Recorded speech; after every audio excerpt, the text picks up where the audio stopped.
Hello dear agriculture student, स्वागत है आप सभी का फसल डॉक्टर के यूट्यूब प्लेटफॉर्म पर। दोस्तों, मेरा नाम है अभिषेक शर्मा और हम जो है आज हमारी सीरीज का तीसरा लेक्चर जो है पढ़ने वाले हैं। दोस्तों, इससे पहले हम लोगों ने एग्रीकल्चर का ओवरव्यू देखा और हमने देखा एग्रोनॉमी।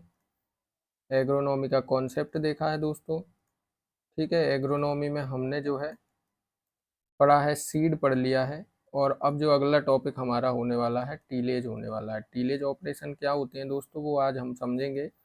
उससे पहले हम लास्ट लास्ट जो सेशन था हमारा, लास्ट सेशन में हम ये क्वेश्चन जो है ठीक से नहीं कर पाए थे, कुछ वीडियो एरर हो गया था इसलिए। तो आज हम उसको जो है अच्छे से करेंगे दोस्तों। चलते हैं, शुरू करते हैं दोस्तों। उससे पहले आपको वीडियो को लाइक कर देना है, चैनल को सब्सक्राइब कर लेना है अगर आप चैनल पर पहली बार हैं तो, और ये वीडियो अपने दोस्तों के साथ शेयर करना है दोस्तों। ठीक है, इस वीडियो के डिस्क्रिप्शन में मैंने टेलीग्राम चैनल का लिंक दिया है, आप वहाँ से टेलीग्राम ज्वाइन कर लें तो वहाँ आपको बीएससी के सारे नोट्स वगैरह ये आपको मिल जाएंगे। ठीक है दोस्तों, चलिए शुरू करते हैं। तो हमारा क्वेश्चन है, what is the seed rate in kilogram per hectare. Seed rate क्या होगी kilogram per hectare for wheat if the desire plant population is 100 plant पर स्क्वायर। हमें पर स्क्वायर में 100 प्लांट चाहिए, तो क्या सीड रेट होगी अगर ग्रेन वेट 40 रखें और जर्मिनेशन परसेंट 90% रखें और प्योरिटी परसेंट हम 95% रखें। तो उसके लिए दोस्तों हम इसको सॉल्व करते हैं और क्या रहने वाली है वो हम आपको बताते हैं। तो इसके लिए सबसे पहले हमें इफेक्टिव इफेक्टिव ग्रेन वेट निकालना पड़ेगा। इफेक्टिव ग्रेन वेट निकालना पड़ेगा और उसके लिए हमारा एक फॉर्मूला होता है दोस्तों, वो होता है grain weight into genetic purity upon 100 into physical purity upon 100।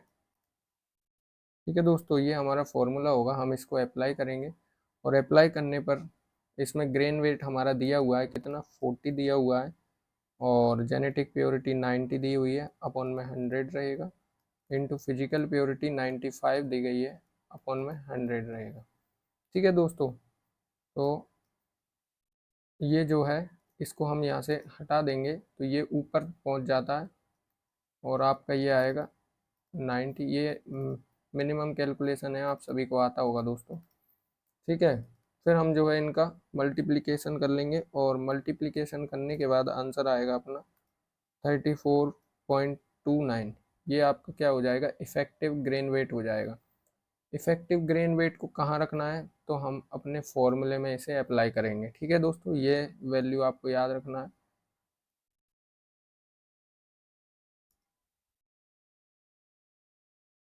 ये रेस किया और अब जो है हम निकालते हैं। तो अब सीड रेट का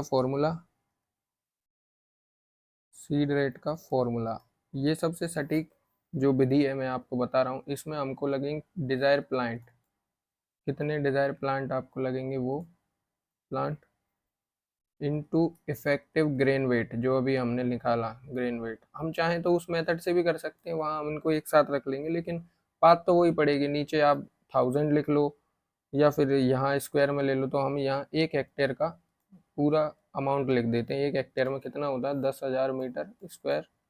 ठीक है, ये पर हेक्टेयर में होता है आपका। फिर इसके नीचे हम इधर 1000 लिख लेंगे।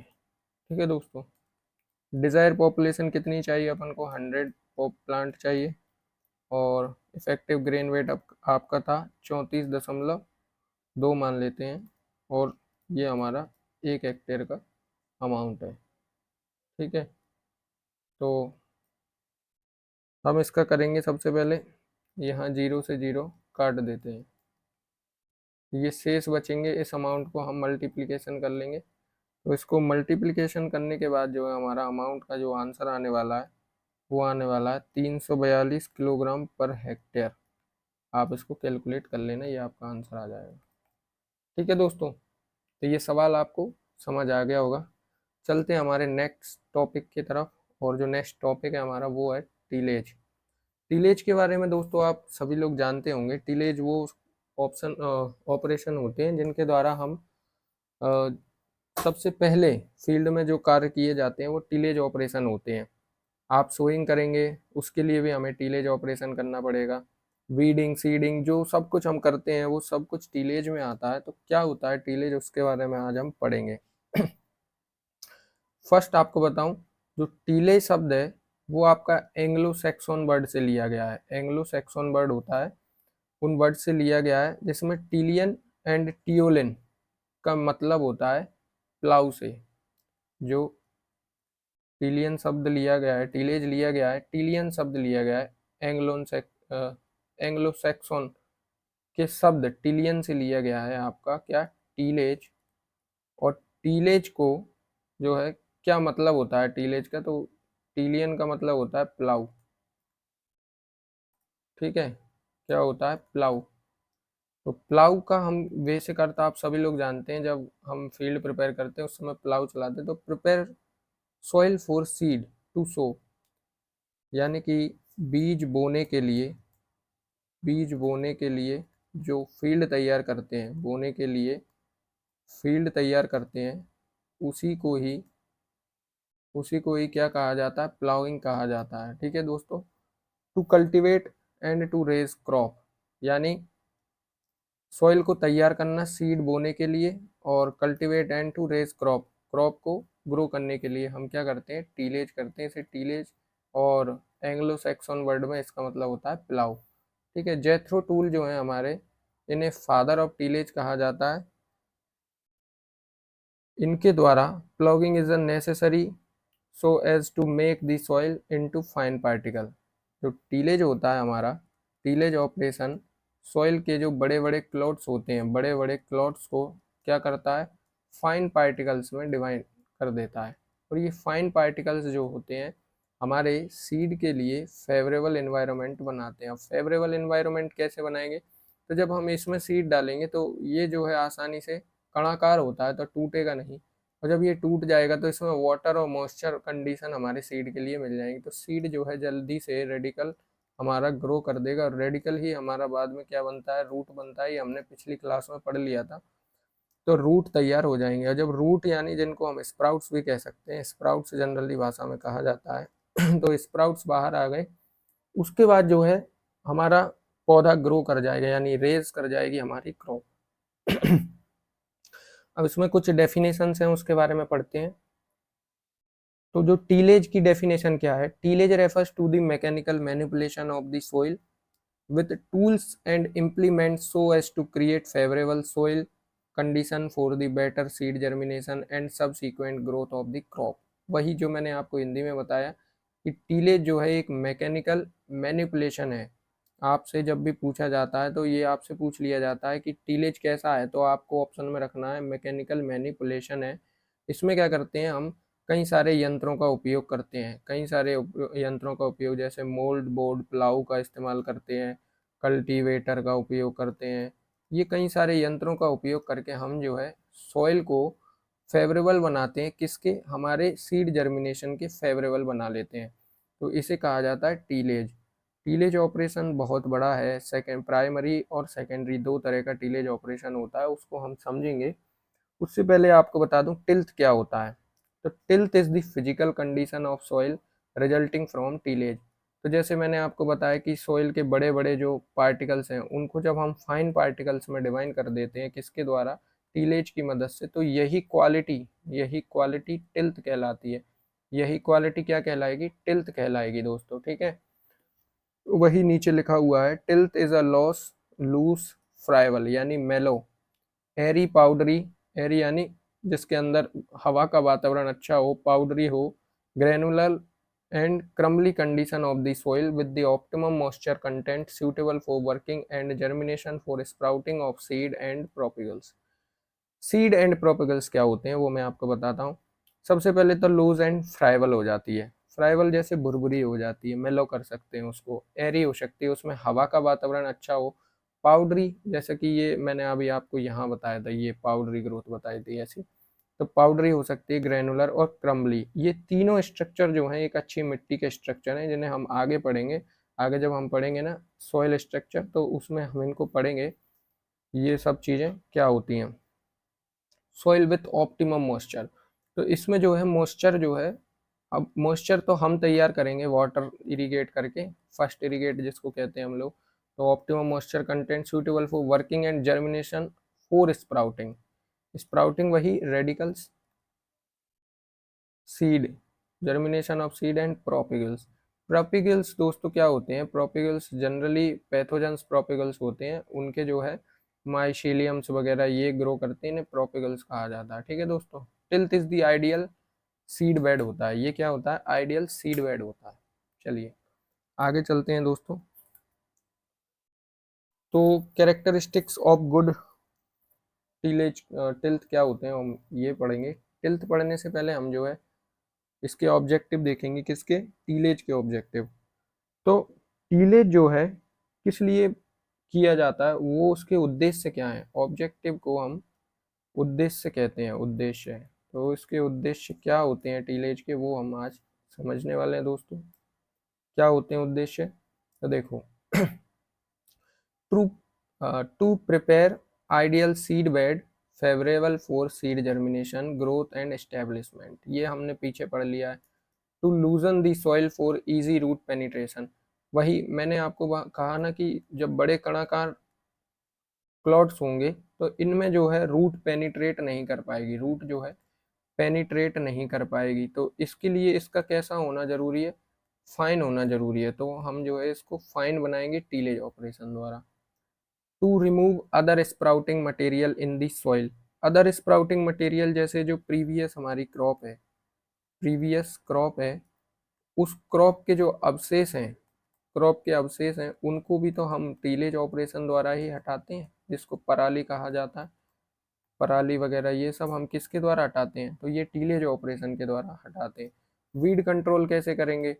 तो जो मैकेनिकली प्रकार से हम वीड कंट्रोल करते हैं, मैकेनिकली जो हम वीड कंट्रोल करते हैं वो हम टीलेज के द्वारा ही करते हैं। मैकेनिकल जैसे कि इसमें हम लोग खुरपी का इस्तेमाल कर सकते हैं, खुरपी का, कुदाली का,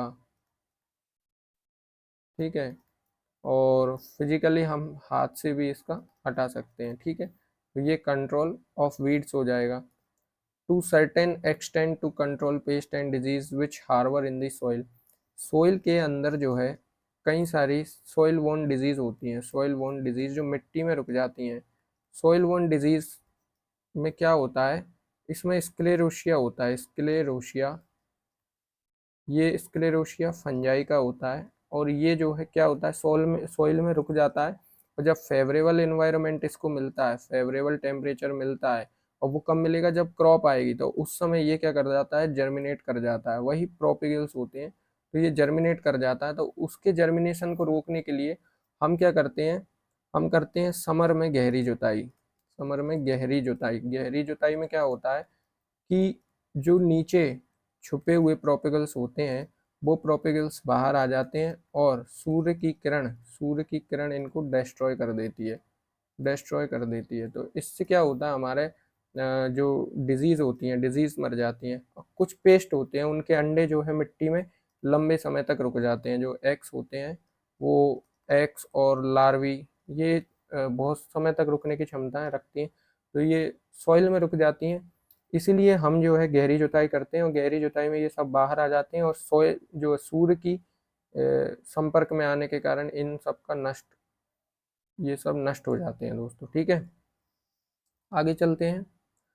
to improve soil physical condition, soil की फिजिकल कंडीशन होती है दोस्तों, जैसे कि एयर हो गया, वाटर हो गया, शेप साइज हो गया। तो ये जो है हम टीलेज के द्वारा ही संभव कर सकते हैं। अगर मान के चलिए सॉइल बहुत कम्पैक्ट है तो उसमें एयर का आना जाना नहीं हो पाएगा, और एयर नहीं जाएगी तो इसमें कई सारे माइक्रो ऑर्गेनिज्म होते हैं। आपको पता है एक स्पून में, एक टी स्पून में लगभग 1.4 मिलियन तक जो है माइक्रो ऑर्गेनिज्म होते हैं। ये एक टी स्पून सॉइल में 1.2 मिलियन तक माइक्रो ऑर्गेनिज्म होते हैं। तो जो उन माइक्रो ऑर्गेनिज्म को जिंदा रहने के लिए एयर की आवश्यकता होगी कि नहीं होगी? होगी। तो उसके लिए हम टीलेज ऑपरेशन करते हैं। अब अंदर जो है केंचुआ भी है, जिसे किसान मित्र कहा जाता है, केंचुए को किसान मित्र कहते हैं, ठीक है, ये याद रखना, केंचुआ। तो इन लोगों के जीवित रहने के लिए एयर का भी ज़रूरत है और वाटर का भी ज़रूरत है। तो दोनों का जो है 25 to 25% मतलब 25% वाटर, 25% जो है हमारा एयर होना चाहिए। तो उसके लिए हम टीलेज ऑपरेशन करेंगे जिससे हमारी फिजिकल कंडीशन अच्छी होगी।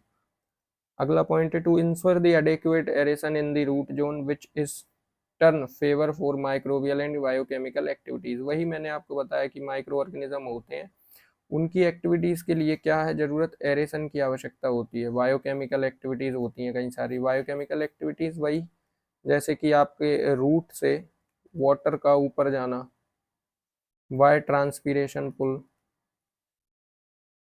तो ये सब क्रियाएं कब शुरू होंगी, जब अच्छा टीलेज ऑपरेशन होगा।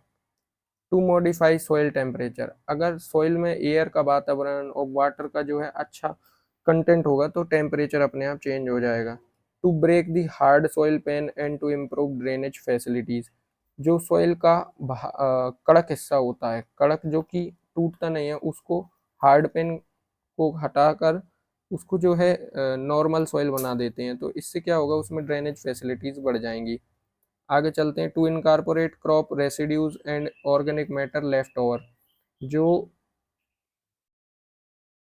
जो हमारी सॉइल है, सॉइल में हम क्या करते हैं, टीलेज ऑपरेशन द्वारा कई सारे ऑर्गेनिक मैटर तैयार कर सकते हैं। उसके लिए क्या करते हैं हम, लेग्यूम्स क्रॉप्स को, लेग्यूम्स क्रॉप कौन सी, जैसे कि बरसीम है, तो बरसीम को हम लोग ग्रो करेंगे और इसको फील्ड में दबा देंगे।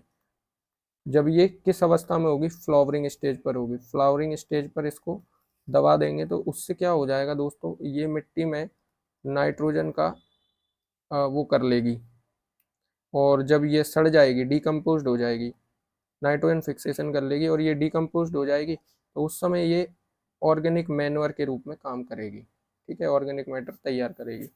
आगे है to conserve the soil by minimising the soil erosion, soil erosion को भी ये कम करता है।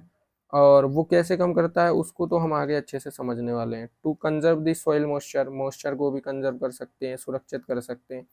Harvest efficiently the effective rain water, ठीक है, जो हमारा रेन वाटर होता है उसको भी हम हार्वेस्ट कर सकते हैं।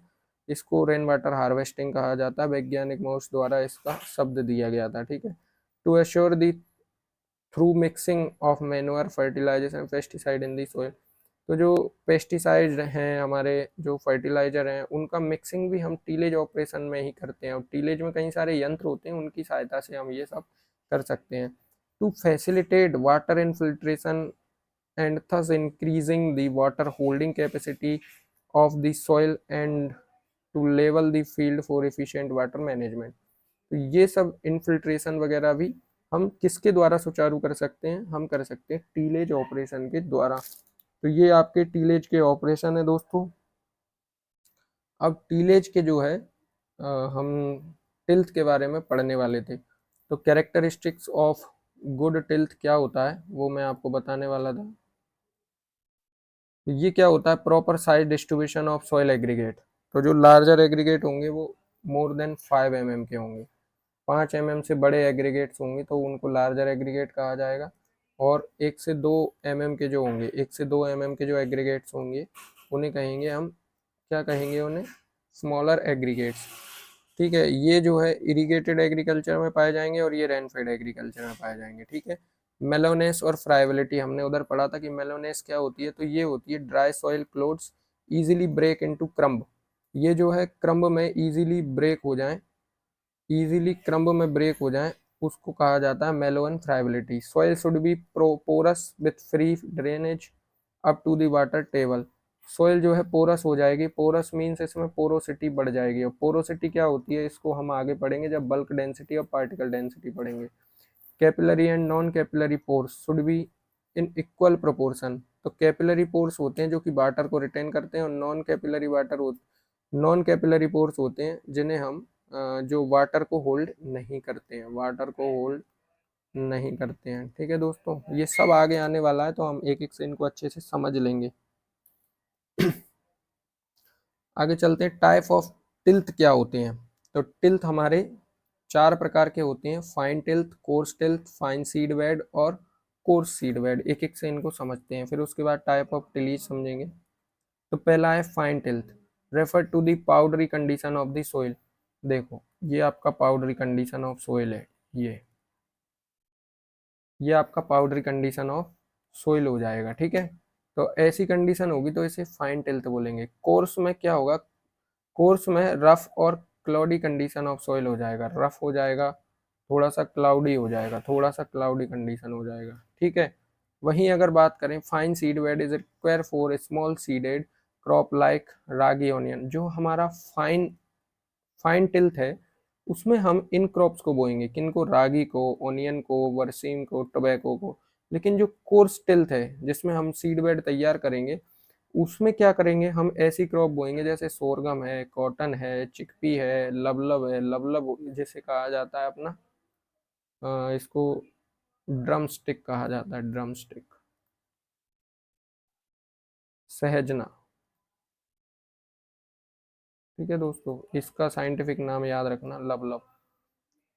तो इनको जो है हम किस में ग्रो करते हैं दोस्तों, ये हम ग्रो करेंगे कोर्स सीड बेड में। तो दो तरह के टिल्थ होते हैं, फाइन एंड कोर्स, और ये दोनों क्या है, सीड बेड है दोस्तों। सीड बेड प्रिपेयर करना पड़ता है जब हम सीड ग्रो करते हैं।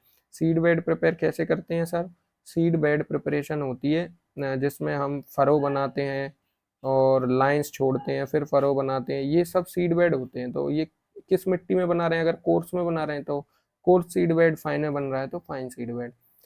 टाइप ऑफ टीलेज कितने प्रकार के होते हैं वो हम जानते हैं। तो type of tillage, on the season tillage और off season tillage, on season tillage और ऑफ सीजन टीलेज, और एक होता है special type tillage. On season tillage क्या होते हैं, it is done during the cropping season, जून जुलाई और सितंबर अक्टूबर। ये हमारे क्रॉपिंग सीजन है, जून जुलाई में आता है अपना खरीफ ऋतु, और सितंबर अक्टूबर में आ जाता है अपना रबी, रबी सीजन। तो सर इसमें जायद क्यों नहीं लिया, जायद में मेनली हम फसलें नहीं लेते हैं, इसमें हम लगभग गार्ड क्रॉप लेते हैं। गार्ड क्रॉप से जो होती हैं हमारी जायद में आती हैं, और इसके अतिरिक्त हम ज्वार बाजरा भी ले लेते हैं। स्पेशल टिलेज क्या होता है, it is done at any time with the some special objective purpose. तो किसी भी प्रकार से हम इसको, किसी भी प्रकार से कहीं भी किसी भी समय ले सकते हैं, तब ये स्पेशल टाइप का टिलेज हो जाएगा, ठीक है दोस्तों। चलिए, तो ऑन सीजन में हम पढ़ रहे थे, तो इसमें टाइप ऑफ टिलेज देखो, एक तो होता है हमारा कन्वेंशनल टीलेज और एक होता है कंजर्वेशन टीलेज। कन्वेंशनल और कंजर्वेशन, इन दोनों में क्या अंतर है मैं आपको बताता हूँ। कन्वेंशनल में तो पढ़ेंगे हम method of tillage, method of tillage operations, ठीक है। इसमें क्या होगा कि कौन कौन सा टीलेज किस किस स्टेज पर हम लोग यूज करते हैं वो मेथड हो जाएंगी। और कंजर्वेशन में क्या होता है, जैसे कि मैं आपको बताऊं, मुझे मॉइस्चर कंजर्व करना है, मॉइस्चर कंजर्व करना है तो कौन सा टीलेज ऑपरेशन मैं इस्तेमाल करूं, मैं बोलूं कि मुझे कॉस्ट कंजर्व करनी है, कॉस्ट यानी मुझे पैसा बचाना है, तो पैसा बचाने के लिए कौन सा टीलेज इस्तेमाल करूं। मैं कह रहा हूं कि मुझे डीजल फैसिलिटीज़ को बचाना है, डीजल को, तो अब क्या करना चाहिए, या फिर मुझे कोई और भी फैसिलिटीज़ बचानी है तो हम उसको कंजर्व टीलेज में रखेंगे। कंजर्व टीलेज में हम बात करेंगे नो टीलेज की, मिनिमम टीलेज की, तो ये सब हम बात करेंगे अभी इसके बारे में, ठीक है दोस्तों। तो कन्वेंशनल टीलेज, कन्वेंशनल टीलेज में जो हमारा पहला है उसे कहा जाता है प्राइमरी टीलेज। प्राइमरी टीलेज किया जाता है आफ्टर हार्वेस्ट और before before harvest, after harvest, और इसको बोला जा सकता है बिफोर हार्वेस्ट, जो हार्वेस्टिंग के बाद हम करते हैं, यानी एक क्रॉप आपने हार्वेस्ट कर ली, उसके बाद अगली क्रॉप के लिए जो हम करते हैं उसको बोला जाता है प्राइमरी, आपका प्राइमरी टीलेज। प्राइमरी टीलेज में क्या होता है, to reduce the soil strength और rearrange aggregate, to cover the plant material and bury weeds, to kill insect and pest. तो जैसे अब आपका जो क्रॉप है, हार्वेस्ट के बाद, हार्वेस्ट के बाद क्या करते हैं हम, जो उसमें मटेरियल पड़ा होता है तो उसको जला देते हैं, पराली को, ठीक है, और वीड्स वगैरह को हटा देते हैं, और जो इंसेक्ट्स वगैरह होते हैं वो इससे खत्म हो जाते हैं। तो इसमें हम जो इम्प्लीमेंट यूज़ करते हैं उनका नाम आपको याद रखना है, क्योंकि ये आपसे पूछे जाएंगे। एक तो मोल्ड बोर्ड प्लाऊ, मिट्टी हटाने के लिए, सब सोइलर, ये आपका सब सोइलर और चीजल दोनों ही आपका सब सोइल तोड़ते हैं, सब सोइल को तोड़ने वाले होते हैं। प्लाऊ और डिस्क प्लाऊ ये भी आपके जो है मिट्टी को तोड़ते हैं, तो इनका आप इस्तेमाल इसमें करेंगे। फिर आता है secondary tillage before the sowing, ये आपका सोइंग के वो बिफोर सोइंग किया जाता है। इसमें क्या होता है, आपके कौन कौन से इम्प्लीमेंट है, कल्टीवेटर है, रोटावेटर है, डिस्क हैरो है, स्पाइक टूथ है, और हैरो है, प्लैंक एंड रोलर है। ये सब आप इसमें इस्तेमाल करेंगे। और जब हम स्पेशल पर्पज से करेंगे ओकेशनल, तो उसमें हम सब सोइलिंग इस्तेमाल करते हैं, लेवलिंग इस्तेमाल करते हैं, blind tillage, clean tillage, contour tillage और वेट टीलेज। ये क्या क्या होते हैं मैं आपको बताता हूँ। सब सोइलिंग क्या होती है, सब सोइलिंग मिट्टी के नीचे वाली जो लेयर होती है उसमें अगर हम टीलेज ऑपरेशन करते हैं तो सब सोइलिंग होती है। लेवलिंग ये मैपिंग की क्रिया होती है, जिसमें मैपिंग की जाती है तो उसमें लेवलिंग की जाएगी। ब्लाइंड टीलेज आपकी बनाना में की जाती है। ब्लाइंड टीलेज बनाना, ग्राउंड नट और पोटैटो में की जाती है। ठीक है दोस्तों। क्लीन टीलेज में क्या करते हैं, हम वीड और इन सबको हटा देते हैं, वीड पेस्ट इनको हटाते हैं, उसको क्लीन टीलेज कहा जाता है। कंटूर टीलेज जो है स्लोप, जब आपका स्लोप लगभग 3 to 16% होता है उस समय हम कंटूर टिलेज करते हैं, और ये लगभग जम्मू एंड कश्मीर में किया जाता है, जम्मू एंड कश्मीर में किया जाता है। वेट टीलेज जहाँ पानी की अधिकता होती है वहाँ हम वेट टीलेज करते हैं। ठीक है दोस्तों, ये आपके स्पेशल पर्पज से है।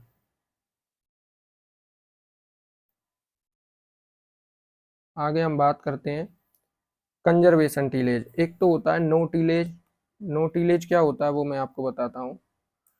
जब एक ऐसी स्थिति होती है जब फार्मर जो है मार्जिनल फार्मर होता है और उसके पास ज़्यादा पेमेंट नहीं होता है, या किसी अन्य कारण से वो टीलेज नहीं लेना चाहता, तो इसमें हम कोई भी टीलेज ऑपरेशन नहीं करेंगे।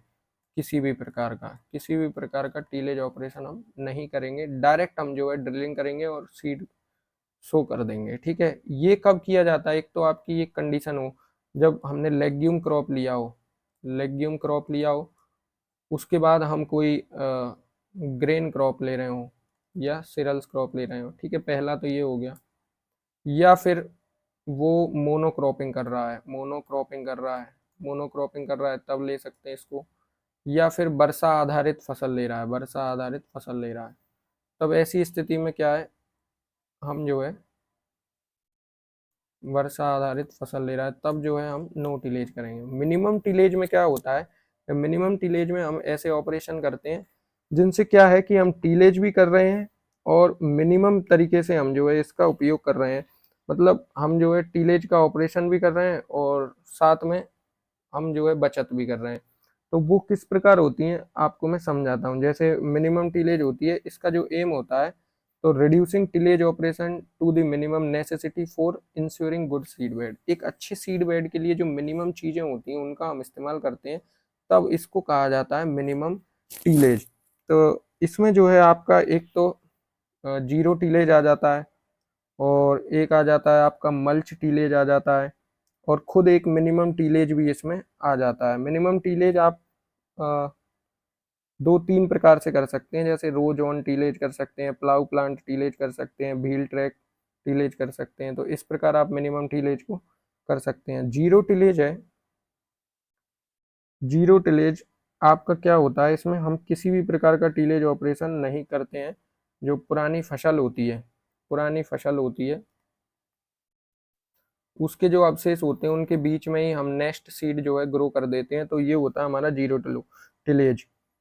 In this new crop is planted in the residue of the previous crop. तो जो प्रीवियस क्रॉप के रेसिड्यूज होते हैं उसके साथ ही हम जो है नई सीड, जो नई फसल होती है उसको ग्रो कर लेते हैं। तो ये हो गया आपका जीरो टिलेज, जीरो टिलेज हो गया। ठीक है दोस्तों। और फिर होता है हमारा स्ट्रिप टिलेज और मल्च टिलेज।